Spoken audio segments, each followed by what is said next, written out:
વરસાદમાં ખાવાની મજા પડે એવા ભૂંગળા બટેટાની રેસીપી આજે બનાવીએ। લીલા મરચાંમાં બનાવું છું, લાલ મરચાંમાં તો તમે બધા બનાવતા જ હશો। લીલા મરચાંમાં એકવાર જરૂરથી ટ્રાય કરજો, ખાવાની ખૂબ જ મજા આવે છે। લીલા મરચાંની પેસ્ટ મેં અગાઉથી તૈયાર કરી લીધી હતી। થોડા તેલમાં એને સાતળી લેવાના છે। એનો કલર થોડો આછો થાય ત્યાં સુધી આપણે સારી રીતે સાતળી લેવાના છે। તો તમે જોઈ શકો છો એનો કલર થોડોક આછો થઈ ગયો છે। હવે એની અંદર આપણે ચપટી મીઠું નાખી દેવાનું છે અને પછી આપણે બાફેલા બટેટા એડ કરી દેવાના છે। તો આ રેસીપી ખાવામાં ખૂબ જ મજા આવે છે, એકવાર જરૂરથી ટ્રાય કરજો। અને એની સાથે ખાવાની મજા આવે એવા આપણે અત્યારે ભૂંગળા તળી લેવાના છે।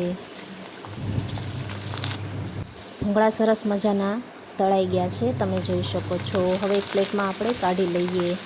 આ સિવાય મેં બટેટા ભૂંગળાની રેસીપી મારી ચેનલ ઉપર શેર કરી છે બીજી પણ, એ પણ તમે જરૂરથી જોજો।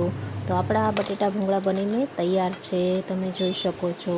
તો તમે આ રેસીપી કેવી લાગી મને કમેન્ટમાં જરૂરથી જણાવજો। અને જો તમને આ વિડીયો ગમ્યો હોય તો લાઈક કરી દેજો અને મારી ચેનલ ઉપર નવા હો તો સબસ્ક્રાઈબ કરી દેજો। ચાલો આપણે હવે ટેસ્ટ કરી લઈએ કેવા લાગે છે।